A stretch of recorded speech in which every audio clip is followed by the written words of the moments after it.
point it a little more towards your mouth. Why wouldn't you get a microphone? Did you get this from Johnny on the spot?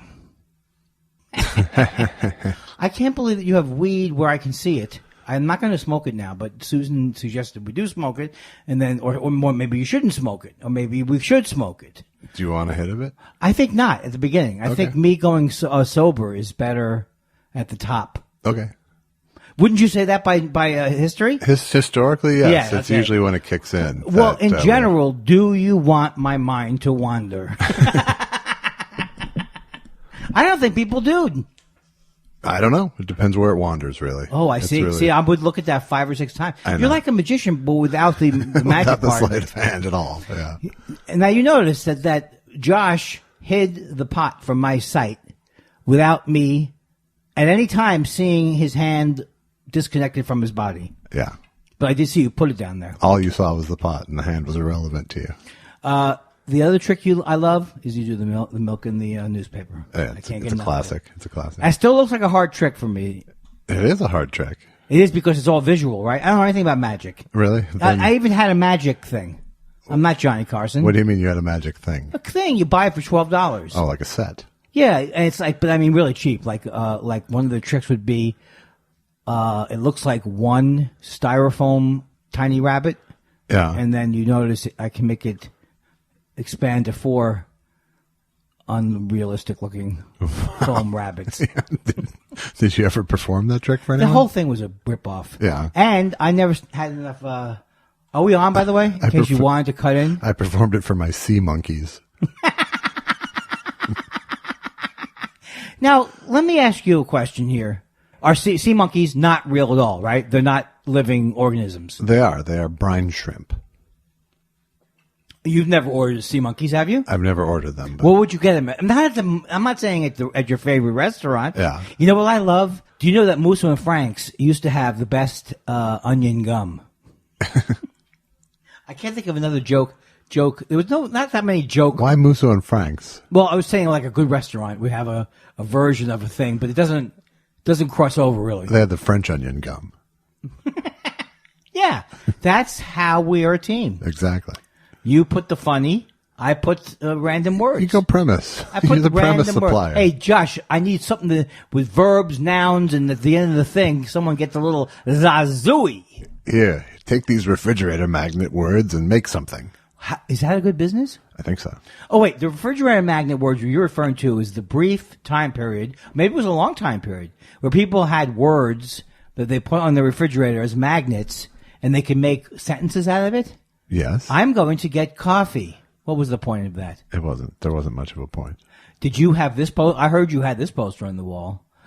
I'm not in this world to live up to your expectations. You're not in this world to live up to mine. And if by chance we meet, it's beautiful. Who kind of what? Do you I had even that. know I actually that had that on 6 bumper stickers across the back of my car. Have you heard that one though? Right? No, I never have. Oh, well, you've heard today is the first day of the rest of your life, right? Yes. Okay, well that was bad. Love means never having to say you're sorry. That's bad. Yeah. Although Allie McGraw was sexy, I did not want her to die. I thought she was whiny and horrible in that Well, movie. you're too young. Yeah, maybe. I was probably. Don't forget when I saw Barbara Feldon as Agent 86. Isn't it Feldon? I don't know what I'm saying. Feldon? Feldon. You know what happened to her? She hurt her hip. No. She fell down. What the? She fell down the stairs. I fell down. I like the way the people the other night. This is actually an encouraging sign for comedy. Yeah. Because the reference you are making to in your joke is to an old hacky joke about I'm falling and I can't get up. Right? Right. But these people didn't even know that reference. No, they didn't. This was a crowd. No, I said I talked about a woman who she fell and she couldn't get up, and she may have said that. some words Yeah. to that effect. In fact, This is one of those. Excuse me, we don't have television. Excuse me, we don't. it was a watch Friday television. night crowd at that show. It was, but it was a Friday night late show. That was the thing that was surprising. No, to me. but it was 9 o'clock. That's true. You know you what? have enough of that after That's work true. effect to kick in. I need an excuse for every time someone doesn't. I guess bow down to me is what I want after the show. Yeah, there wasn't a lot of worship, but it was a fine crowd. I know you're supposed to leave the stage and go backstage, but I do have that Trump-like narcissism to just walk off the stage after the show and go, bask. Yeah. And, because one time I went and Ron Funches gets on stage, my show. Someone goes, "Oh, hey, Ron, here's some cookies, pot cookies." Not one person has ever given me pot cookies after the show, or they give Mark Maron things. Well, someone sent you an email offering to bring you pot in Canada. That's true, and that is one of I put that down on my list of must respond. Yes, which means I might get to it. You might.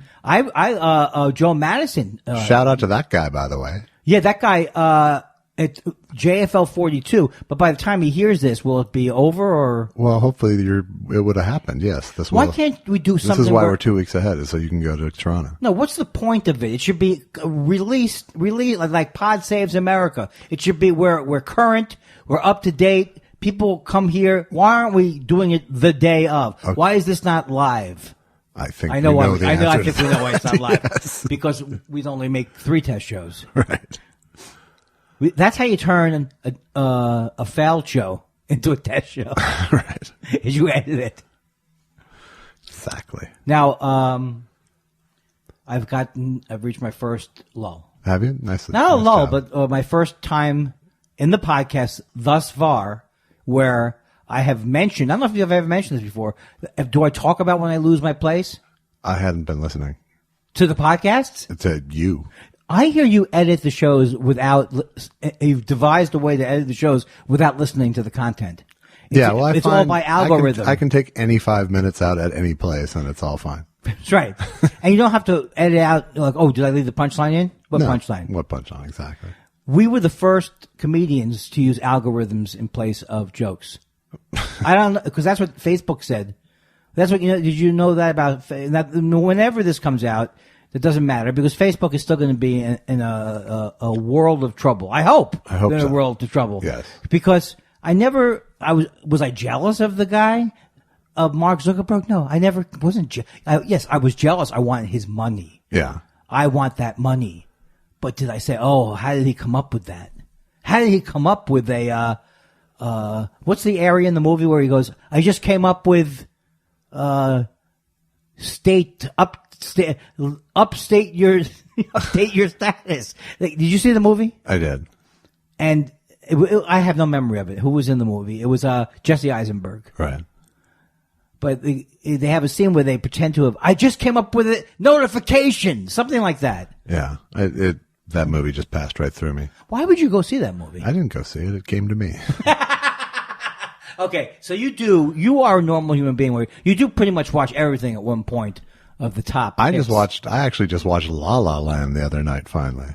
Oh my God. I would imagine that would be almost deathly to watch at home. It was deathly to watch, yeah. I knew I would not like it, but I didn't know that I'd need an EpiPen.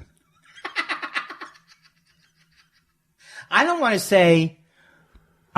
a second. Is it an EpiPen because you've fallen asleep? No, because I had that big an allergic reaction to the movie. That's right.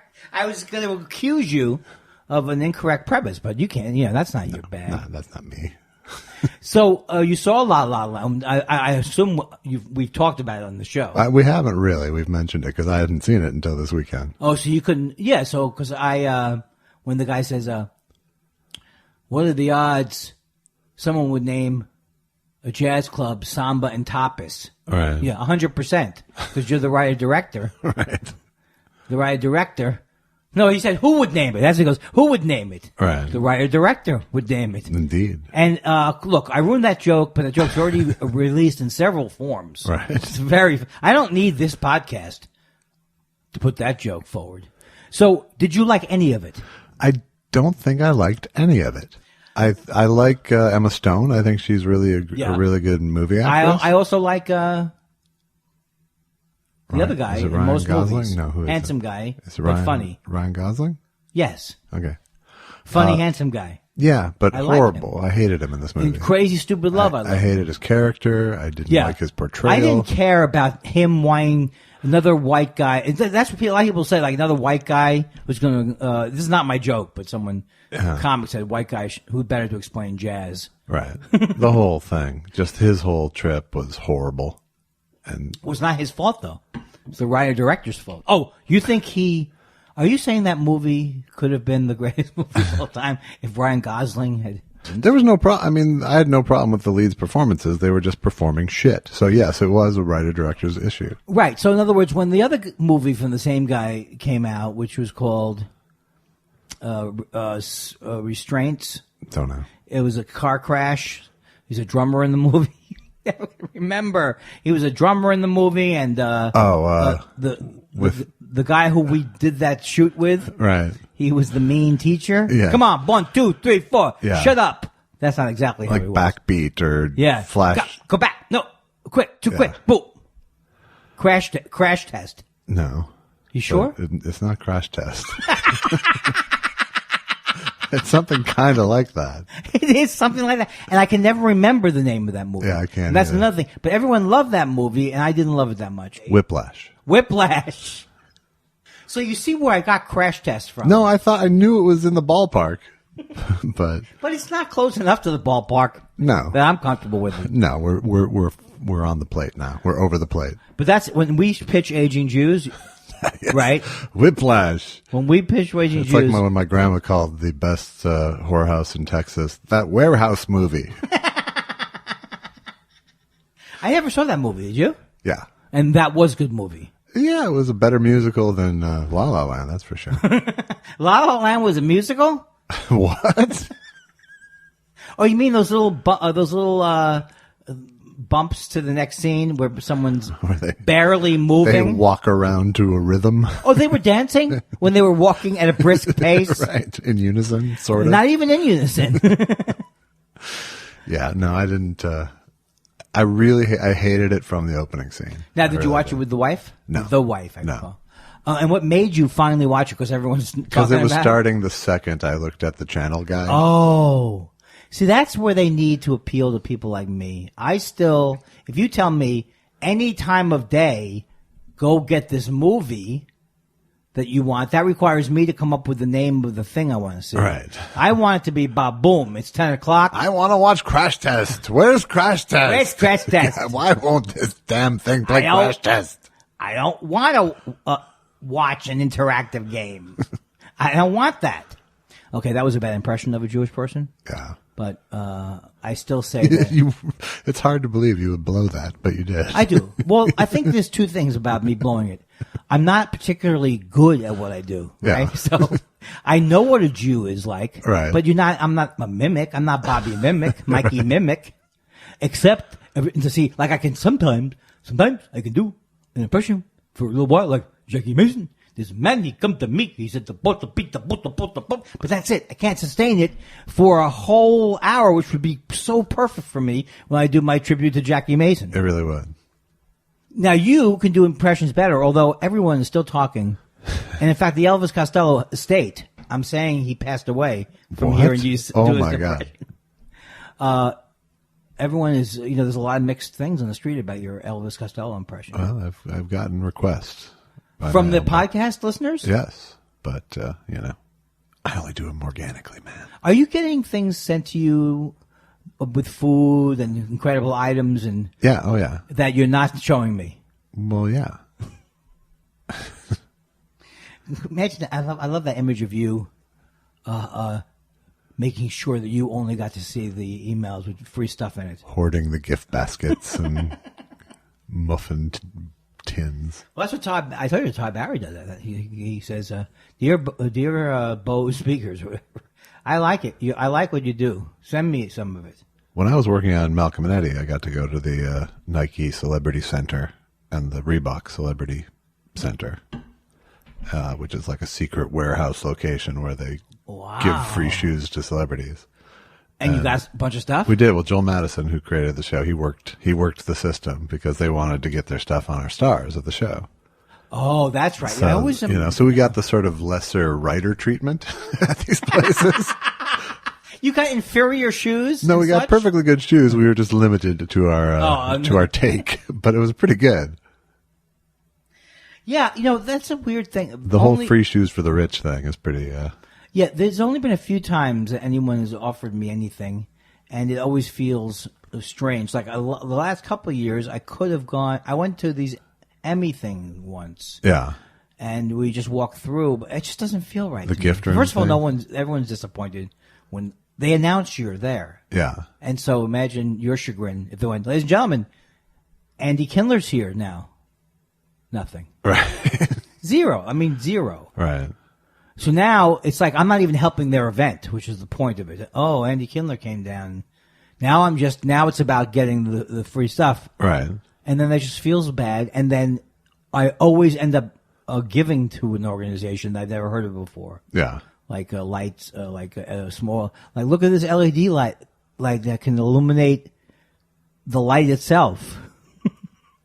Like, what are you talking about? like they had like an LED, like yeah. a thing. But what do you mean you give to an They organization? said we're going to make these as and give them to lamps to poor countries, right? Like these little they run on you wind them up maybe, or maybe you put them outside. You're doing charades. They're on the solar. podcast. They're solar powered. Okay, all right. It's a solar powered lamp. Yeah. All right. Now you've got a lamp. You leave it out all day. You come inside at night, and it barely illuminates, like in front of your face. Right. And then I ended up giving $75 to them. Did you? Okay. $75. Wow. So now I'm in what? Why? That was nice. Well, it was nice, but I also was trying to not. But look you were like trying a Jew. to get free stuff. I didn't want to look like a Jew. You were there for free stuff, And I was they there for ended free up- stuff. They ended up shaking you down. And then but you don't. Why is it you don't feel right? It feels wrong. It's not wrong, but it It's feels not wrong because they're volunteering all this stuff. I think you can get hit for tax stuff if you end up with like those $75,000 gift baskets and stuff. Oh yes. But when they first started doing that, the big rich gift basket thing. Yeah. They hired me. The company that does it, like hired me to write a comedy brochure essentially to put in that year's gift baskets. Are you kidding me? That must be a hard gig. It was kind of a hard gig, but it was before it was like it had become Oh, like okay. Yeah. The thing, you know. It was like really it was like one of the first times, and it was for the Grammys, and so they had me write like a little comedy, like I did a history of the gift basket, you know.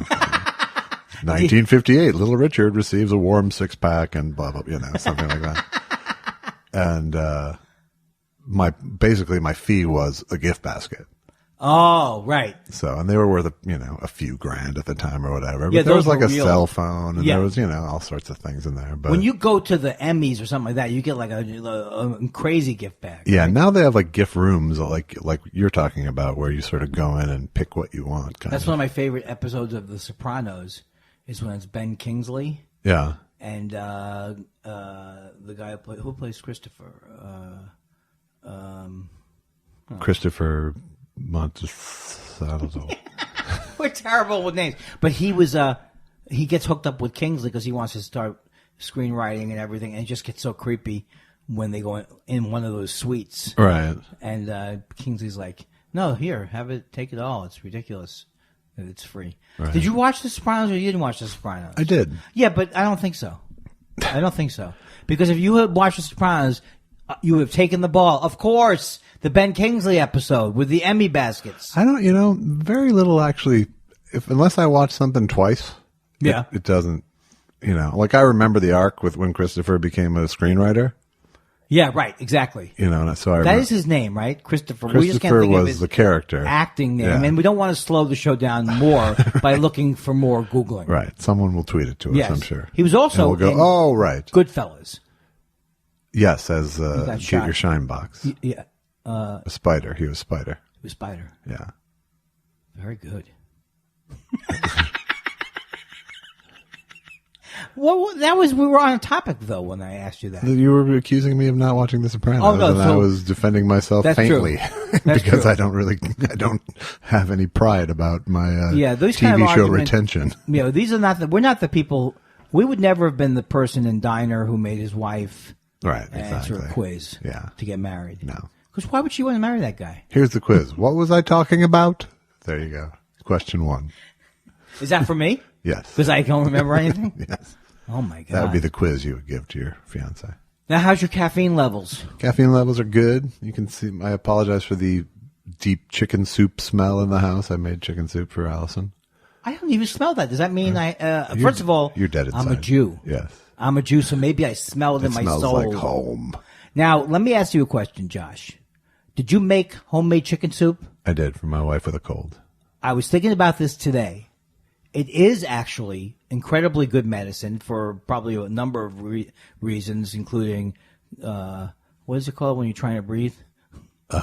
Respiratory. Respiratorial. And I would say this. I'm not a particularly great cook, contrary to the rumors. Right. But I do know my way around a thing where you put toast in. I think good chicken noodle soup is not hard to make. Right. It's annoying to make. Yeah.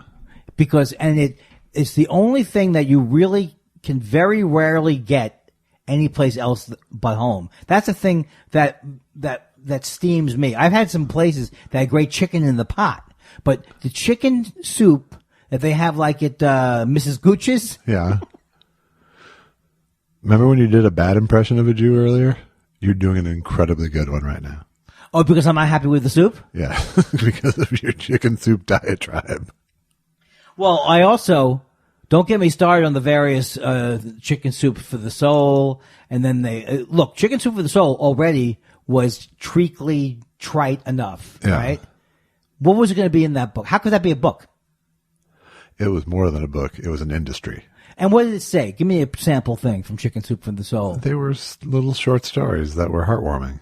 Were they stories or were they sayings? No, they were stories. Oh, Jewish style stories? They weren't Jewish even, really. Chicken Soup They was were Jewish. just feel-good. Feel-good stories. Yeah. But then they changed them did they change the front of it? No, it or was did like, they change the back end? Chicken soup for the comedian's soul. Chicken soup for the mother's soul. Chicken soup for the... But none of it is chicken plumber's soup, soul. Obviously. Very little of it is chicken Well, they soup. were playing on the actual medicinal qualities that you spoke of earlier. For your soul. So now here's what I would make in the chicken soup. Uh-huh. And by the way, we have a new thing during the podcast. If you go online, you can follow along and get the recipes. Right.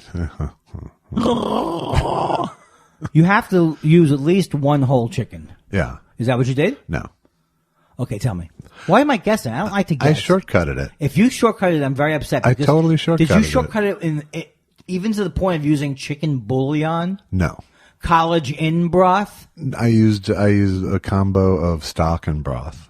And then I put in my own fresh chicken breast and celery and onions. And Okay, carrots. well this to me means that you're a good cook because you're able to get the flavor without having to go through the it's acceptable the chicken joyless soup, exercise. you know. Plus, I figure the extra flavor is made up by the fact that I voluntarily, as a husband, made this chicken soup for my wife when she came home from work. So. I heard that it was not voluntary. I heard your wife was very upset, and this is the only thing that you could do to save the marriage. The chicken soup for our marriage soul. Yeah, you'll have the chicken soup, and it'll be on the table when I get home. We are so much in harmony. We literally played a song at a show last night and sang harmony. That's how in harmony we are. What do you mean? What are you saying? We did a benefit for the hurricane relief last night at Molly Malone's. Why? I told you need to plug gigs in advance. I know. How many This one, times this have I one told you came up this? under the lag time that we've set up for these few weeks here.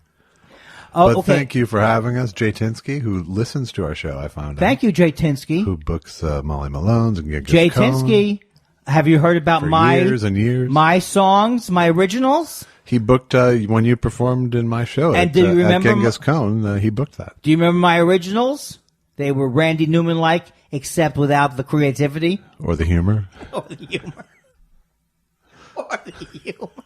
That's you're lucky that I have such a strong ego, because that would have hurt me. I think we're all lucky you have such a strong ego. No, don't you think that's also my Achilles heel? Oh, wait. That's my what I Achilles meant. heel is my ego, too, right? Yes. But you know what Hart used to say? My songs are my children. Yeah. Do you know they're fighting, Hart? No, I would. Or did is you it mean just the or two did you mean sisters? Hart from Rogers and Hart? Rogers and Hart. Which one did the lyrics? I don't know. I think Richard Rogers. Oh, But I'm not How sure. much want to put on that? I don't. At all. None. I don't know. Did Hammerstein do the lyrics? Hammerstein, first of all, was Jewish. Huh. What are you talking about? Oscar Hammerstein? Yes. What did he do? Was he the bum bum bum bum bum bum bum bum? You've heard of Rodgers and Hammerstein, right? I have, but I'm thinking of Cole Porter, right? Bum bum bum, Fly the Friendly Skies. He wrote the United Airlines theme. No, that's Gershwin. Oh, Gershwin. And what am I thinking of? Autumn, Spring. That's Rhapsody in Blue. Rhapsody in Blue. That's good stuff.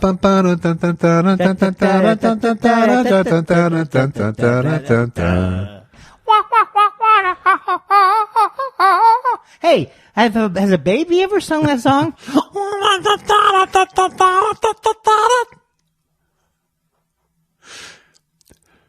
Silent laughter, ladies and gentlemen. It's Now, let me tell you Andy something. Kindler silent laughter. Okay, so Rodgers and Hammerstein, were they like Bally Stein, High? if you will. Hammerstein? Bally High is around you. Is South Pacific theirs? I think so. Okay. Yeah. All right, now I took us off the track, though. Well, why I hate were we- musicals, so I'm not that well versed. Oh, really? See, For the most I hate part, yeah. musicals. Once in a while, I like one, but I'm going to admit to you, and you can judge me any way you want, what my favorite musicals are, and you can hate them or love them. okay. Hair, which Okay. I saw and had live in the theater on Broadway Yeah. when I was 12 years old and got mugged on the way back. It's a long story. Wow. But I love that play, and I loved all the music in that Yeah. play. What's your take on it? I like Hair. I like a lot of the music in it. I actually liked the Movie. movie, Milos Forman movie. Yeah, it was very good. Much better than I like the stage production, because the stage production just gets long and meandering and loses story for a long time. No, I don't think I could ever defend Hair just on the basis of I never forget the end of the first act when they decide that the industrial waste is.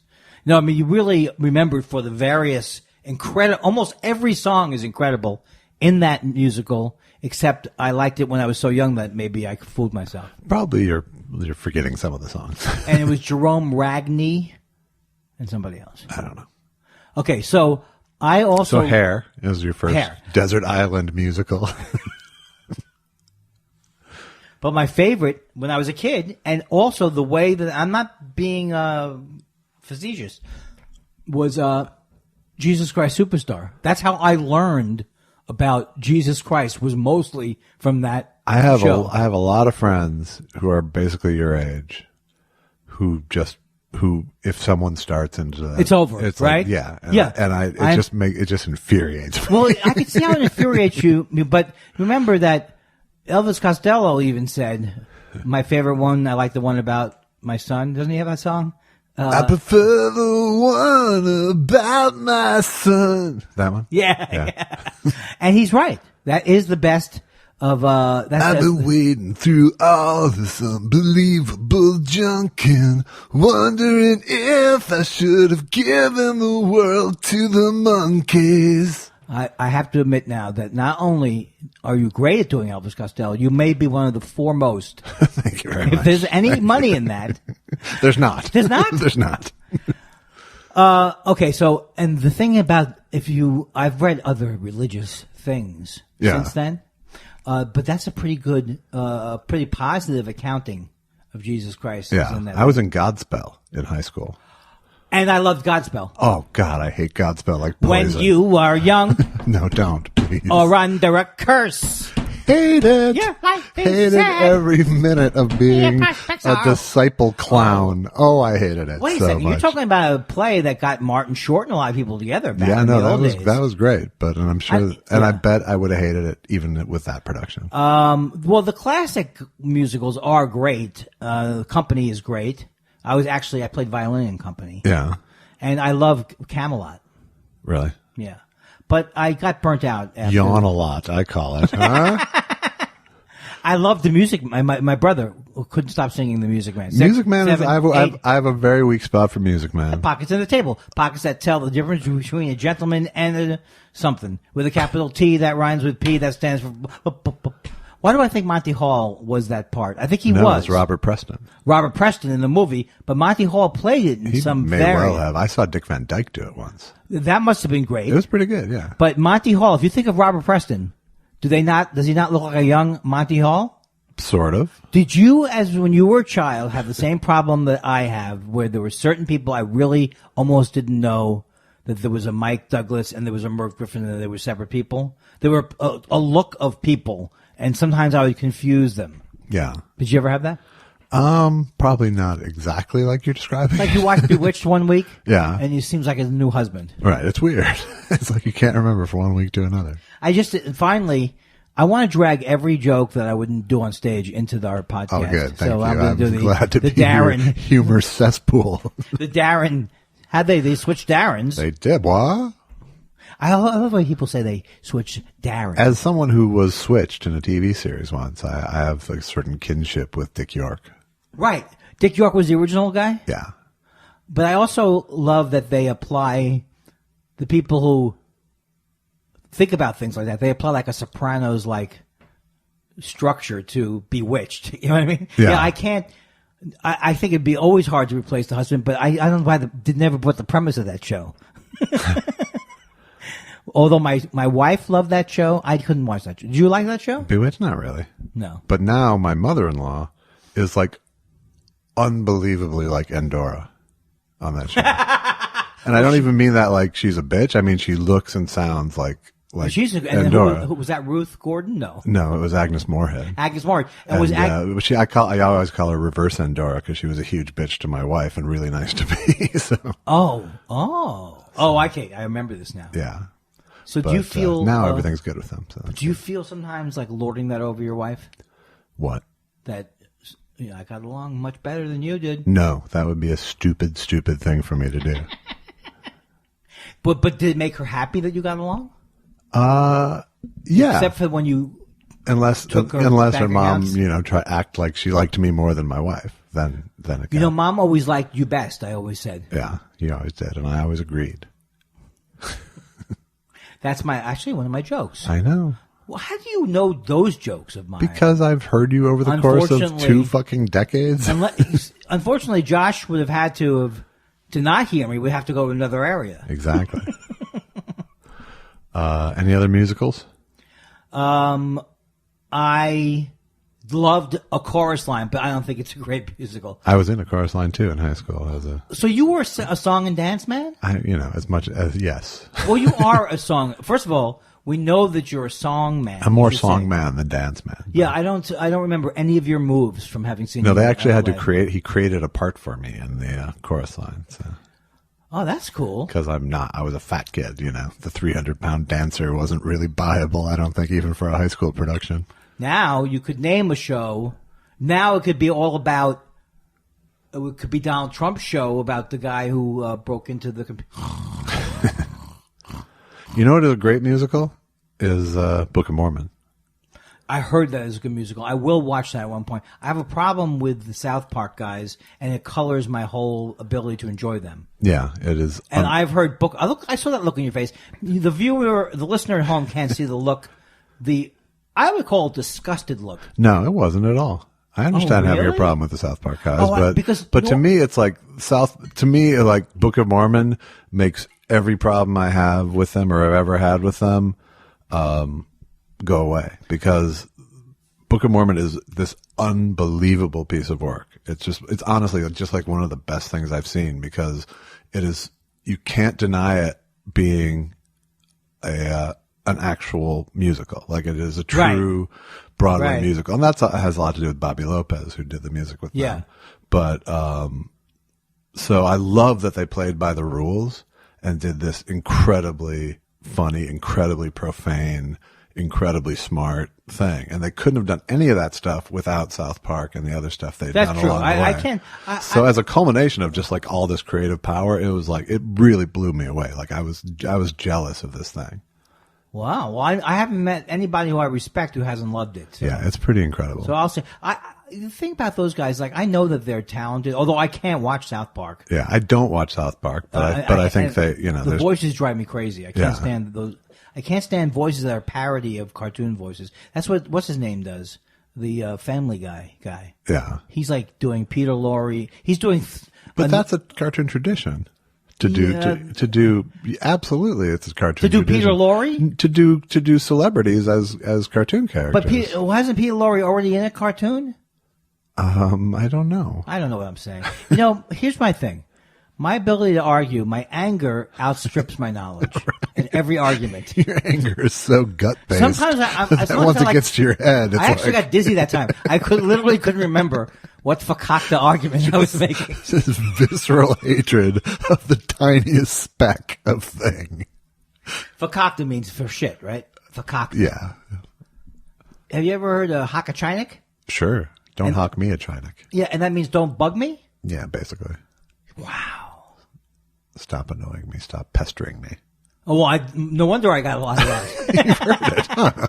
Weirdly, from my wife. You're hawking me a chinik, Andy. My wife, who's not Jewish, but she knows the Yiddish for your annoying. You were saying your wife had a Gelson's adventure?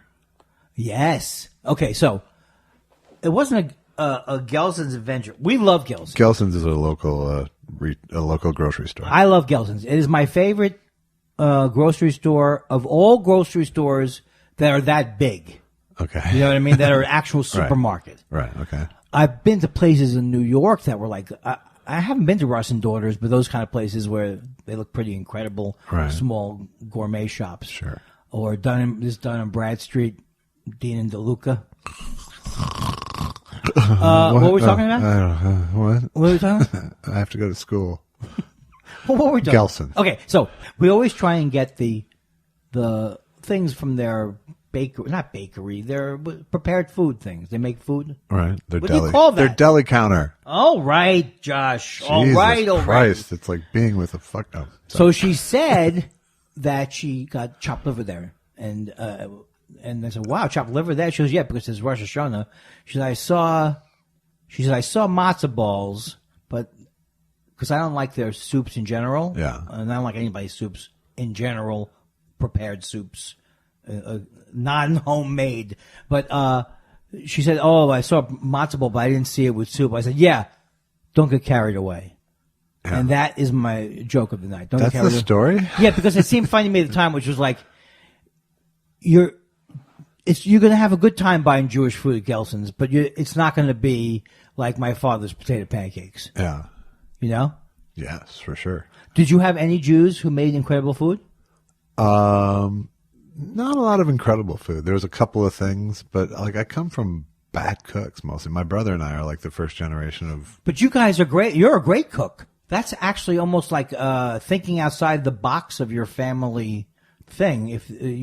So you also in Minnesota, Jews in general have terrible food. Would you say? No, they have standard Jew fare, and my mom made decent brisket and kugels and things like that for family gatherings. My mom didn't make these. They made, there was recipes for everything, and they were all okay, but there was nothing that anybody got excited about. Do you remember the actor Jackie Kugel?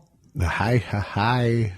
Let's go back to the days of Yiddish theater with Andy Kindler. And Five-ish Finkel. Five-ish Finkel and Andy Kugel. Kugel. So, yeah. But, of course, I'm from New York City, and I'm not even from Manhattan, but there were the greatest delis, and even in Queens there were great delis. Yeah, there was a good deli, and there was a couple of good delis growing up, but they're kind of gone now. But yeah, there wasn't great. My dad's mom made an incredible apple pie. Like that was the one dish that it was like. But that's not even Jewish. That's someone made something great. Yeah, I mean her key to cooking was everything starts with a half pound of butter. Like that was right. That was My favorite pie I've ever had. Mrs. Carpenter was the wife of the camp director, and she was like a kindly. Well, it seemed like an old lady to me. She was probably 40. Yeah. No, she was a little older. She said, if I go and pick blueberries, she'll make me a blueberry pie. Nice. So I went to because you could pick blueberries wild. Uh-huh. I brought it back. Pie. It's the greatest experience of my life. I've never had a better time since then. Wow. Eating. Thank you, Garrison Keillor. Oh, the ladies. Oh, we like to have the tasty cakes. Gruber does an excellent. I went off into the thing to pick blueberries. And do you miss Guy Noir? Do I? No, I don't, actually. If I'm going to go answer that rhetorical question. And didn't he have the Garrison Keillor players? Why am I going further into a topic where I'm not crazy about Garrison Keillor? So how is this going to help anybody involved with that show? Yeah, back out. Take 3 steps back. You're Except out. the Noir takeoff does deserve to be mocked. Yeah, we've covered it.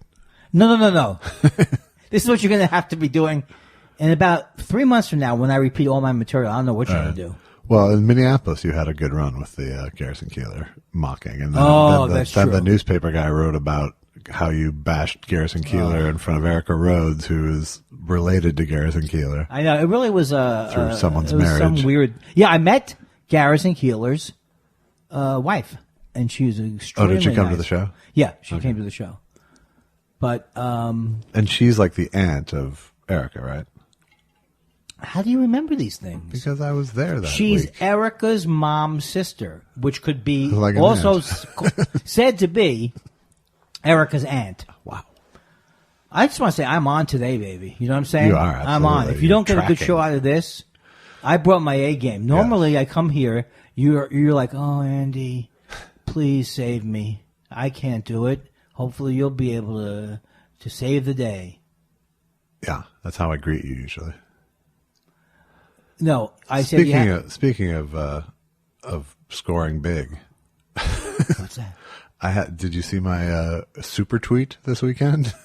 No, I was away from Twitter. I think Yeah. most of the weekend. What happened? 52,000 likes. Are you 22,000 retweets. Is that the first one that's ever gone that big? That big, yeah, by a long shot. I mean, wasn't it's still going? It's still going, yeah. What is the tweet? And this is the confounding thing, is that not the best tweet in the world. It was this picture of Kim Jong-un sitting at a desk on a runway looking at a missile launch, and I just wrote, this looks like the cover of a lost Pink Floyd album.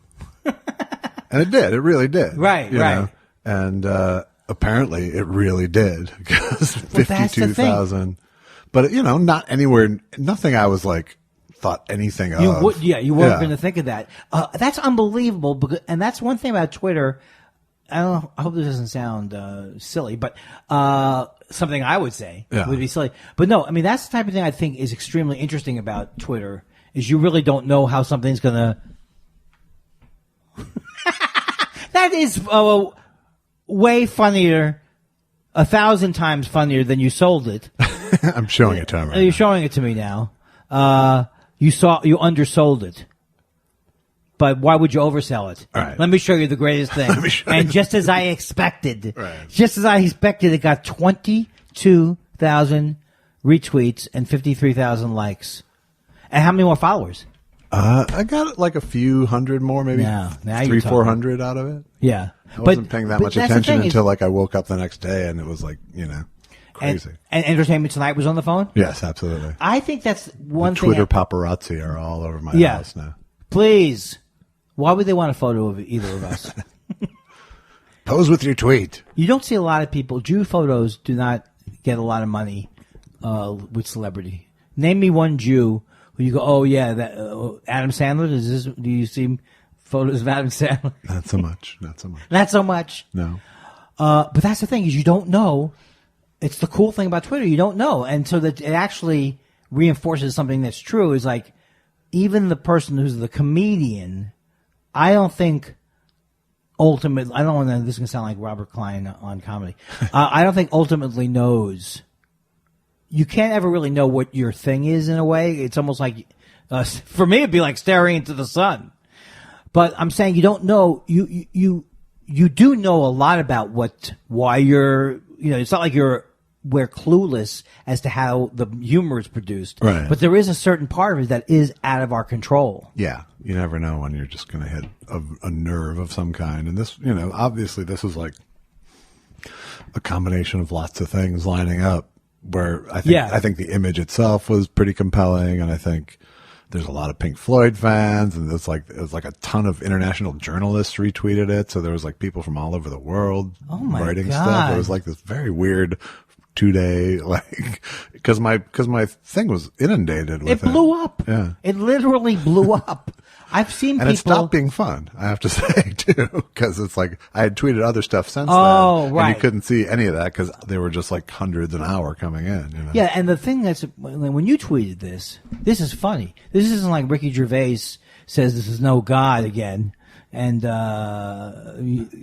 a wanker, and he can get 20,000 retweets. Right, exactly. But he's starting with with 1 million Yeah, followers. 40 and million people. I have like 20,000 or 22,000 followers. And so the Eddie Murphy comment about stand-up applies with Twitter. Is like Eddie Murphy's like, how do I know if I'm funny?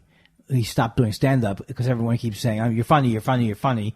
Ricky Gervais, or I'm not going to talk about him because I will get obsessed. My doctor says, I can't say his name. Yeah. But if you don't, there's no way that the next Andy Kindler or the Josh Weinstein tweet is going to be a bullet. Right. You know what I mean? Yeah. So then you kind of know that how people are really receiving it. Yeah. Not that has to be the end all and be all. No, it was just this weird thing. It's nothing that you can take anything from other than, that was fun.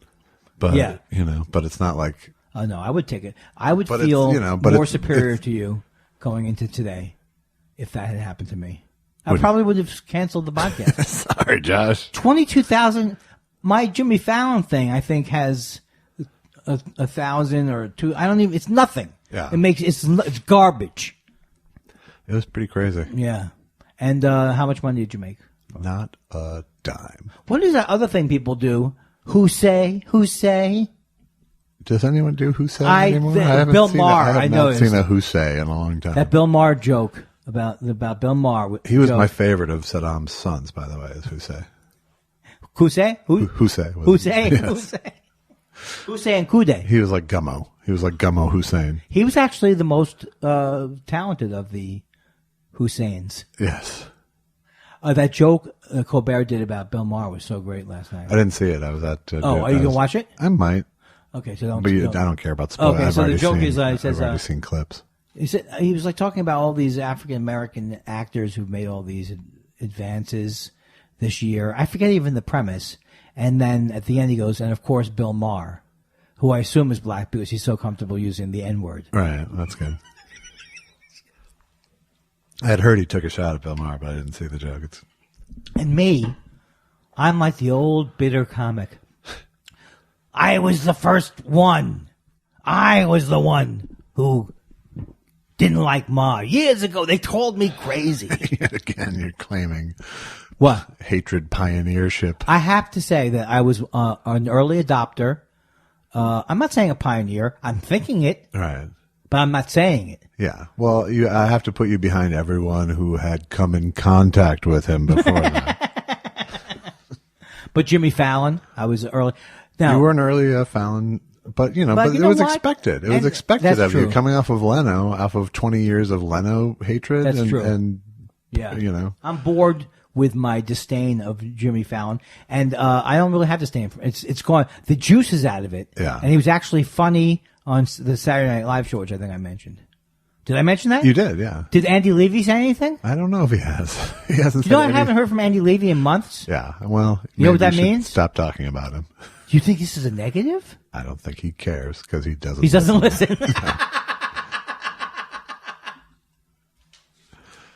Well, I saw more activity at our house on the way. Yeah. Did you? This house that I'm talking about, I don't know if you're aware of this, but this is very close to you. Yeah. And you claim to know nothing about these people. Well, you just keep calling it the house, so I don't know. Well, why do you tell me that you sit in your house all day like Rear Window, with like Raymond Burr in Rear Window, Yeah. with binoculars, and yet you tell me you don't know the house. Raymond directly Burr across wasn't the one street? with the binoculars in Rear Window. Jimmy Stewart had the binoculars. Oh, he was looking at Raymond Burr. Right. As somebody who's terrible at trivia, I should be congratulated for getting that close to a right answer. No, you know.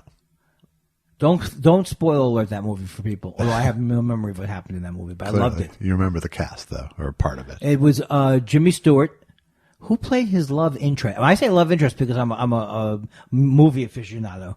I want to say Grace Kelly. That's true. I dated Grace Kelly. Have you seen the show with Bet and Joan? No, Do you know what I'm talking about? Betty. You mean? Yeah. Betty Davis. Why am I saying Bet? Bet It's Midler. spelled like that. Yeah. The Feud. No, I Yeah. haven't. You seen know why it. I won't see it? Why? Susan Sarandon. Yeah. I refuse to watch anything with Susan Sarandon. Really? I won't watch Thelma and Louise again. But you still go to Rocky Horror every week. That's different. That's a tradition. Yeah, I can't. I'm getting to the point now, not all the people like Bernie Sanders, but certainly Bernie Sanders. He likes Bernie Sanders a lot. Who does? Bernie Sanders. I can't take him anymore. Yeah. Like right now, he's doing his single payer Medicaid. Right. Hey, in the week where they're trying to ram through a Republican bill, should we do Medicare for all? Look, I told you we weren't going to talk about this. Let's load up the grandstand on the showboat and head off down the river. I can't understand the Bernie Allen phenomenon, even from the charisma. The Bernie Allen phenomenon? The Bernie Sanders phenomenon, even from the charisma point of view. Like, well, I got to admit, he's got a lot of charisma. All right. I would never have thought that an elderly Jew complaining about the same topic every day. You wouldn't think a vaudeville character would get such traction. A revolution. Right. We'll have the establishment. Right. It's Pinko the Clown. What's that? Oh. It was a communist clown joke. A communist? Pinko? I don't get it. Oh, shit. Who's the Pinko? Pinko is it was a name for a derogatory name for communists during the... Oh, communist! I thought you said the Comedy Nest. I couldn't understand why you would be referencing the Comedy Nest in Montreal. Yeah, Pinkos were communists. Oh, really? Yeah. Oh. That James Woods seems like a good guy, huh? Yeah.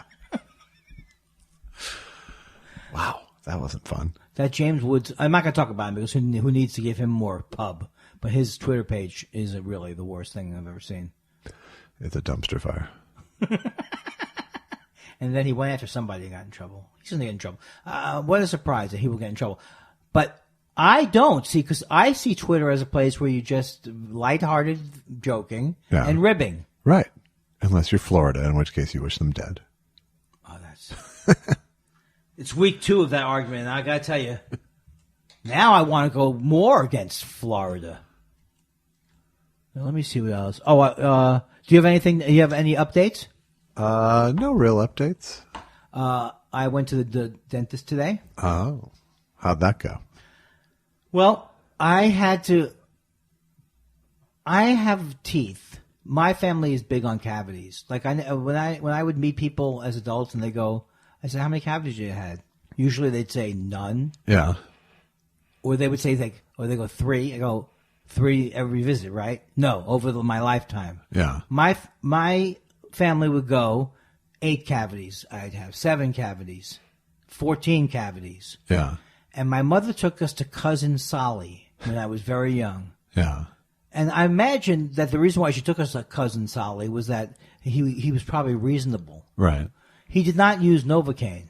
Yeah. As a theory. It was like he thought it was unnecessary. Oh, okay. He's that good. Yet I asked my mom about it, and she says, oh, he used it with us. So what I'm saying is, how did those parents of my generation not be put in jail? Did he ask you things like, is it safe? Yeah. And you would think I wouldn't have seen The Marathon Man after that. Yeah. I still had to see it. Of course. This guy was terrible. He didn't give Novocaine, so I'm freaked out about... have you ever had anything drilled without Novocaine? Yes. You have? Yeah. Why? Because it was minor. It doesn't exist. That does not exist. Are you talking about with those old slow drills? That No. No. No. Are you saying that you didn't feel that you were okay with it? I felt like it was going to be like the pain of the Novocaine shot was going to be comparable to the pain of the minor amount of you must have grinding. teeth of solid gold or something that you don't feel pain in. Drilling of any Most of the time I get Novocaine, but I've had him do stuff without it. The only way that it could be worth not having the Novocaine is if the pain lasted for the same amount of time the shot was. Yeah, that's what I'm talking. I don't believe that. What kind of cavity is that? What kind of a cavity you're talking about? Did you have a fear of the dentist? Not I really. did. Yeah. And I would, because my parents were not taking care of us the right way. Yeah. And we couldn't complain about it because, what are you, crazy? And it was a family member, and I would think about it for weeks before the thing. I probably had 10 cavities. And then people can write in and see, do you agree with Josh's theory that it's perfectly good No, the it's drill. not good. I I'm don't just think it's kidding. good. Especially if you have lifetime trauma from it. I do. So I have lifetime trauma from it. And then we went to another dentist who was okay as a person, but as I used to say in my act, it's not good if your dentist uses you for leverage. He'd be like pushing against me. So I never had what I would call good dentistry till I was an adult. Yeah. But all my teeth are first I've had crowns, Yeah. and now some teeth are falling out. Oy. And so I had to have an extraction today. I'm going to have implants, Josh. Oh, no. It's not funny anymore. Why didn't you tell me when I said to you, I could tell you about my dental history? Why didn't you say we don't need to hear that? No, because I'm into it. Yeah, but like, Is it safe? all I know is that I used that joke again today. Is it safe? I can never stop doing that joke. It's, there aren't that many other great dental scenes in history. Except the Little Shop of Horrors. Right. W.C. Fields, didn't he have The dentist. the Yanks? That was good. I think that people did at one time actually tie a doorknob to. Is that true? Yes, I had my mother and a friend of hers tried to do that to me once, and it was horrifying and terrible. That was Wait a second, Josh. Yeah, You claim to have had a normal childhood, yeah. and your mother, like an old W.C. Fields movie, she tied a string to your tooth. Yeah, that was very wobbly. Yeah.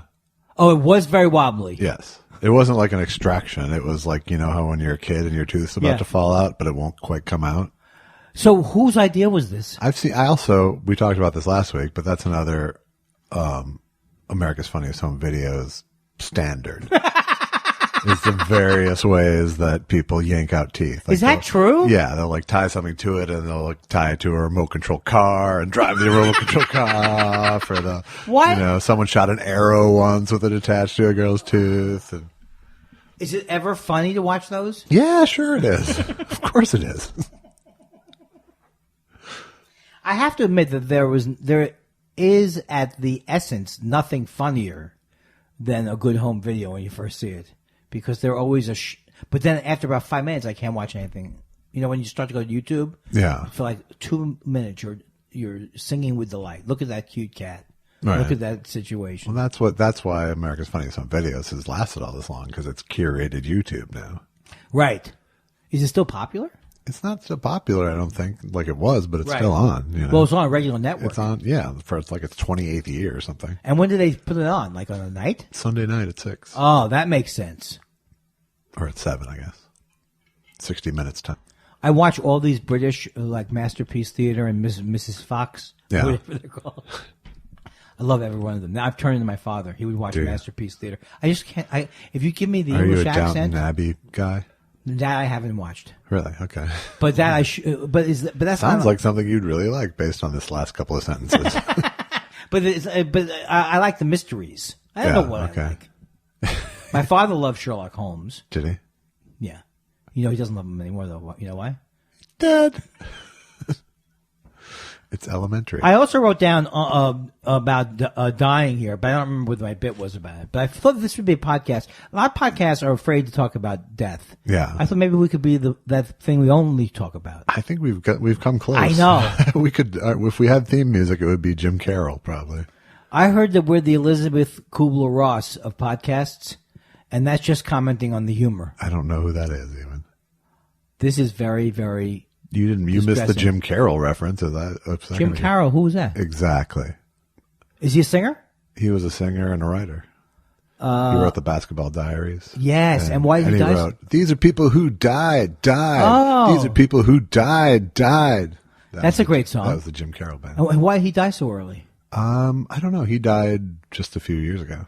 Oh. Elizabeth Kubler-Ross wrote a famous book called On Death and Dying, where she broke down that there are 5 stages of grief. Oh, okay. That you've heard of, Sure, right? of course. I didn't know You it was just her. never had the name of that who wrote that book on the tip of your tongue. Exactly. I want to be the new Elizabeth Kubler-Ross, where we talk about it, we learn nothing from it, we get depressed. The 5 stages of hearing Kindler's act. I never liked jokes that were broken up like that. Yeah. a couple of comics had jokes. There are 5 stages of this. Well, they're not 5 stages, and you've only arbitrarily broken it up. Well, Larry Miller had his... That's what I'm talking about. Yeah. It's my based... I believe that is a strained premise. Yeah. Because he did the 5 stages of drink. I enjoy Larry Miller, but I didn't... Did you enjoy the progression of that joke? Or it didn't bother you? The first time I saw it, Yeah, I middled for him one week, and so you see it 7 times. There were 5 stages of drinking. It's almost like the 13 words you can't say. 7, but yeah. 7 words. There's 7 words you can't say on TV. Weird. Yeah, so the first time I ever saw the 5 stages of grief was in the movie All That Jazz. Oh, I loved that movie. And it was based around a comic doing a bit. They were making this film throughout that movie, the movie within the movie, and it was based around this comic doing the 5 stages of grief. That's so fun. Who was it? I don't know. I remember him looking very sort of like Eric Bogosian and Lenny Schultz looking guy. Because I remember Ben Vereen was great in that movie. Yeah. But I haven't seen that movie in a long time. I bet that movie holds up. Yeah, probably. I mean, it probably looks a little more 70s than you remember it. But yeah. First of all, Mr. Roy Scheider was in the movie. Yes, right? he was. Isn't that correct? Yes, he was. Secondly of all, it was directed by Bob Fosse.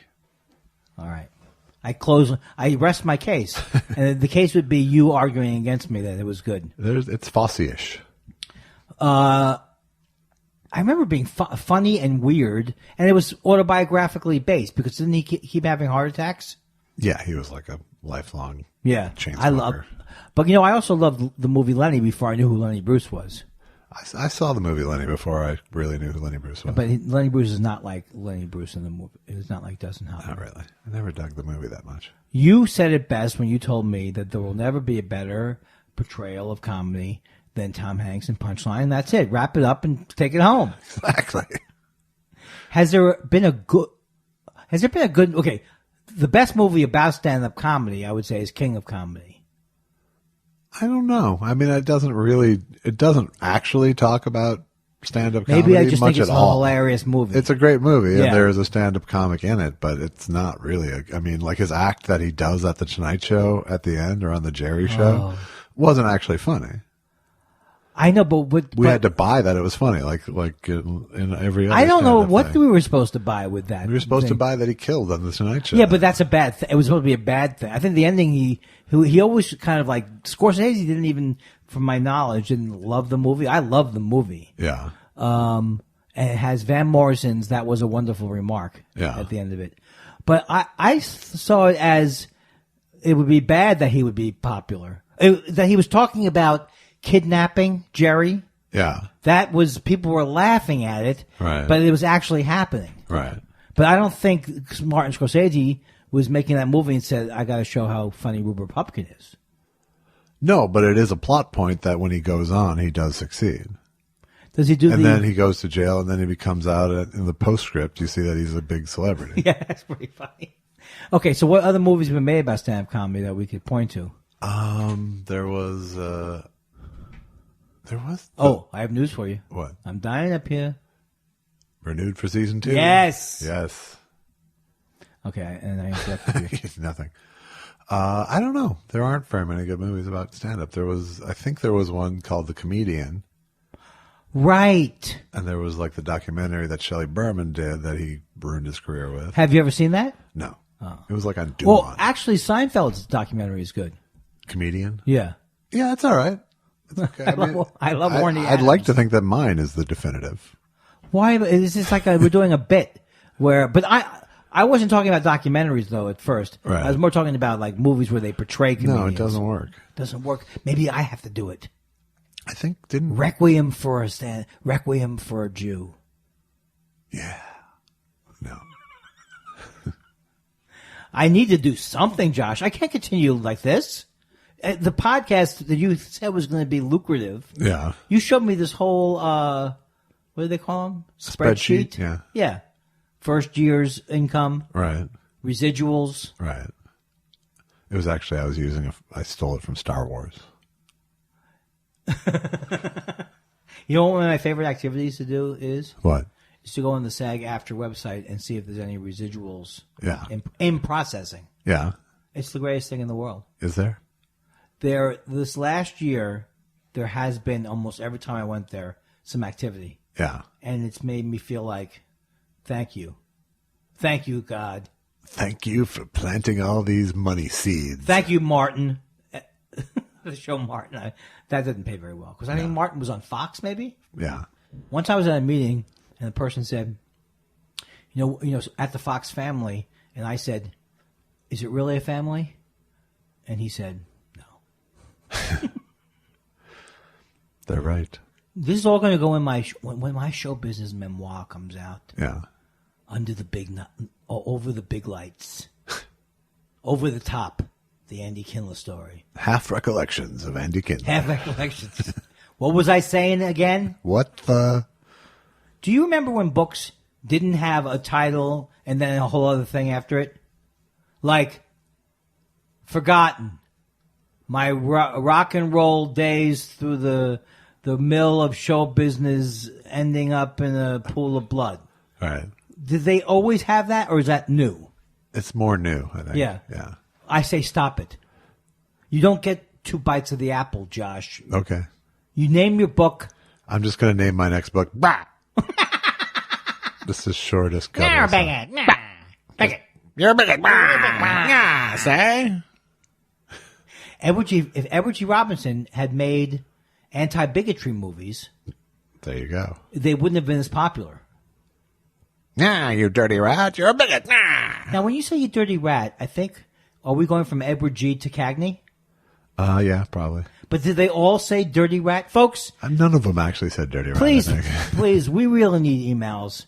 I answered some emails this week. Did you get any answers to my answers? I think one of them might have Yeah, come that's back the a way it works. one-word response or something. Yeah. I got to tell you, man, I am on my game. I have a reputation of not answering phone calls, emails, texts, being a good friend, Right.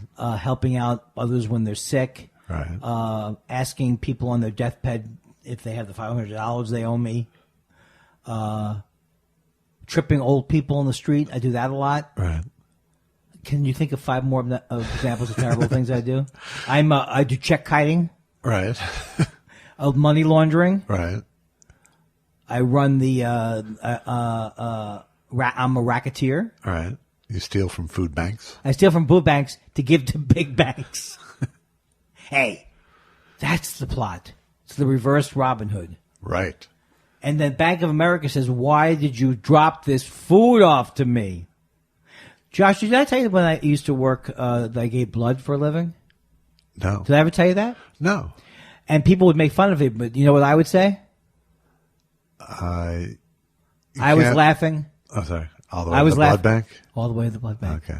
And you used to tell You me can't that please everybody, but you can plasma yourself, is what I was trying to do. that is a good slogan. You can't plasma everybody, but you can plasma yourself. I love that song, and I love Ricky Nelson. Really? Yeah, I love Traveling Man. Made a lot of stops. He made a lot of songs, and I was writing a takeoff on that song, Oh, but the good. first stand-up comedy, you know, like, 'cause in that song is like, hey, there's a lovely senorita. I mean, it's just everybody is beautiful, but I want to do like a stand-up version and go, there's a woman in Winnipeg who has a kid who looks like me. I think it would kill. If you could actually play the original she- song for people first, a couple times. There's a woman in Winnipeg who looks like me. I just like the idea because, like, in his song, everything is like, there's a sweet Fraulein down in Burling something. It's, Birmingham, I think. yeah. That's not my memory being on the road. No. You're not Ricky Nelson, I have to tell you. I'm not Ricky Nelson, and the only sweet Fraulein who's going to be around me is as a trick to get me to go on the train to the Hashmonka. How did I keep this energy up We agreed many weeks ago that you were going to come up. We were going to come up with topics to talk about. Yeah. Now, people write to me at home. They go, "Would you let Josh get a word in edgewise?" And I said to you, "Bring in this. Where is these? Do you have one story? 52,000 followers or likes. Oh, that's right. That's good. That's That a good was pretty anecdote. good. That was pretty solid. big. That's the most. That's not only. That's a winner anecdote. Yeah. Oh, did I happen to mention about the tweet that got 4 million retweets? Exactly. Yeah. Okay, then you did your job. Okay, thank you. Damn it, man. We haven't had a fake. What was the reaction to our whatever we were fighting about? I forgot. It hasn't aired yet. As of this There's recording. been 2 times in the show that I remember. Not often. You actually have to get your own podcast to allow enough time to have your feelings be hurt and then to feel okay about the argument. Right. That's happened twice on the show where has. people can see, and they've seen me do it on other podcasts because I screamed and yelled at that Josh Zepps guy because he wanted to interview me about Sam Harris, but I thought he was going to just interview me. He was like, "What's your problem?" Yeah. Type of thing. I allowed he didn't try and sandbag me, but I allowed myself to be sandbagged. Right. Because why would I agree to go on a podcast where he's going to say that I'm crazy for thinking there's all this Islamophobia? So I yelled on that Yeah. podcast. This was a setup. It was a setup. No. It was more like I was yelling at Sam. That would be pathetic. Truly pathetic. You fooled me. You tricked me, Zeps. But I did. What do you think my chances of letting anything go are? Slim, none, or sometimes? I'm in the none. Sometimes I let it go. Okay. But weeks after this, Josh Zepps interviewed me.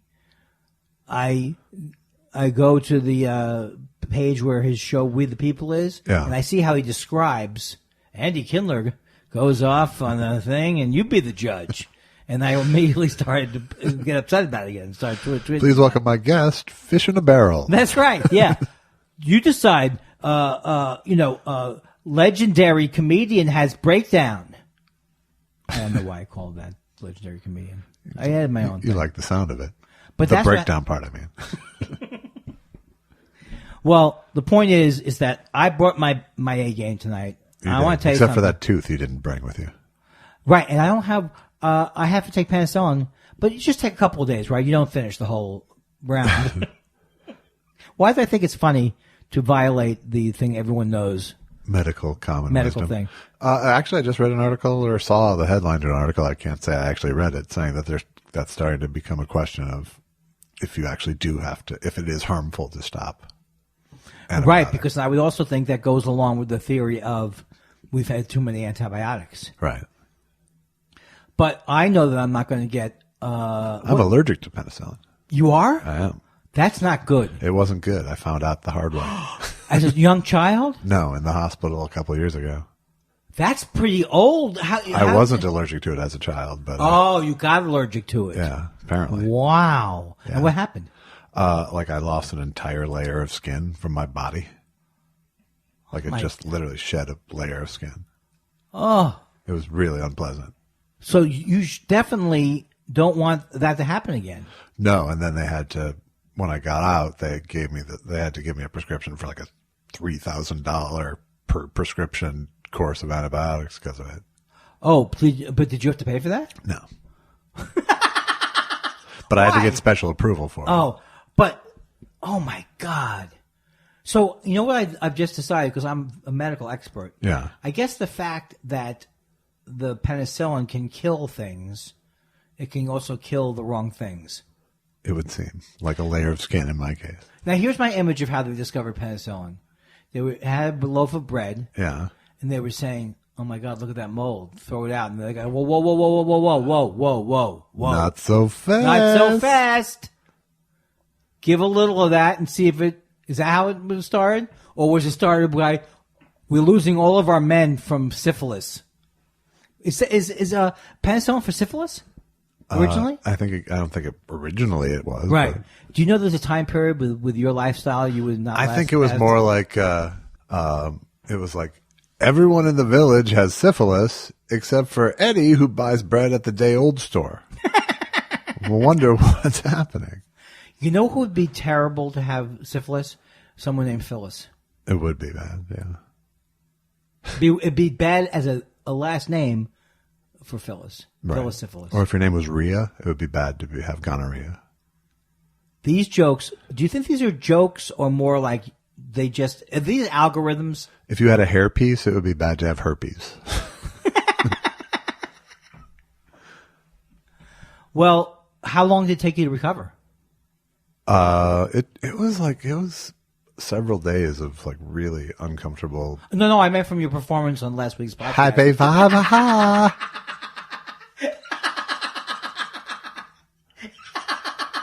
Oh my God. A 4-banger. Now, what if we smoked now before we wrapped up the show? You don't believe that. That's something that Doug Benson has cornered the market. We can't do any pot stuff.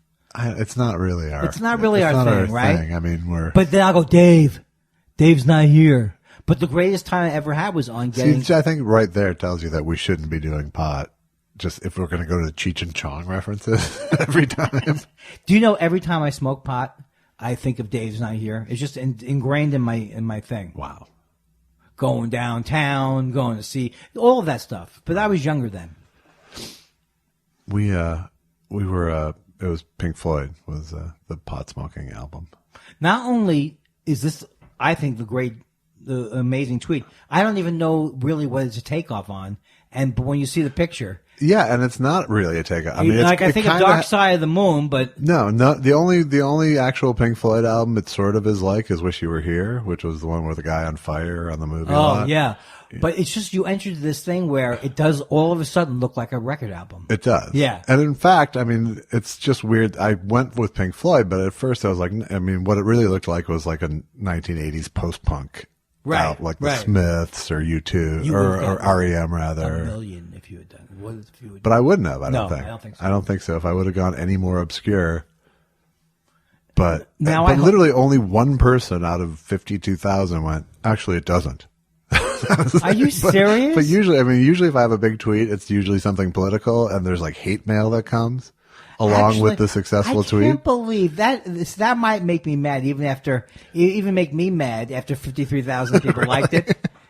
Actually, it doesn't. I hate when people correct jokes. It was so. You know what? I don't think that's true. Yeah. Or like the woman said to me about Florida. By the way, who was right about Florida? I don't know what that meant. Yeah, only a few dozen people died. So you were Josh, you're let me tell you clear. something. Yeah. There are people dying right now of laughter from my comedy. Yeah. That's what I would prefer to focus. Sure. But I'm not sure a coroner would make that the cause of death. Now, how would you? I think this is one of the best shows we've done. Do you think that really? Yeah, don't give me your gaslighting character. That's not. That's. I think it was great. Well, good. What do you think? I think I don't want to say it was great. I don't want to talk about myself doing a podcast and going, oh yeah, you have to hear it. It just doesn't sound right to me. No, it's but hard. all I'm going by is that sometimes it feels right, and sometimes you stop it before we end. Which happened once. And I was right. Oh yeah, you were right. I can't even remember what I was thinking that night. Exactly. And then, but I do remember that Alex was cackling. Cackling in the spot where I would usually talk. See, like that. Alex loved the Pink Floyd tweet. He sent me a special text. What is a special text, Josh? Like with gold or something? Yeah, special. Or with a lot of emojis? With the balloons. A lot of emojis? With the happy balloons. Is that expensive? Yes, very expensive. Well, I want to say, because Josh is not good at ending shows. Oh, I'd like to, before we end the show, I'd like to remind people to write us at thoughtspiralshow@gmail.com or check us out on Twitter. Also please review and rate us on iTunes, because that's right. the only thing that moves us up the ladder. Yeah, if you review, half of the review goes for charity. Right, exactly. Well, Josh, I want to say that I did it. Once again, I did it. You know what I mean? You did. I saved our bacon. You never heard that one before? I did. I just laughed at your use of it. Well, because I'm sometimes it's not even the words I say. Anyway, I saw someone in that house today. I just want to let you know. Yeah. That house is more impressive than this house, I've decided. Sure. Now, why is that? Because there's people other than me in it. But they have a whole picture window. You don't have that. You don't have a thing where you walk around your house and there are various people in poses. No, I'm not a Wes Anderson film. You don't have a porch. I would love you to have a porch like they have. Yeah, okay. Well, buy me a porch. All right. Hey, that's a good car. Good night, folks. I said porch. That's a good car. Folks. Folks, if you have to. Is that the Three Stooges? Sort of that or Big Bird. Well, I'll see you next week. We're not recording, you know. No. I'm going to be in Toronto. So the next show will only be a week old. Oh, my God. Do people comment that it seems like our shows in the past, but just by 2 weeks? Yes, they say it feels like it's in the past in the sense that it's old timey. Yeah, and it's not current. They think like it's like the mid 50s in the past. Any other things that you want to say? Any things that you want to? Have you come up with a catchphrase?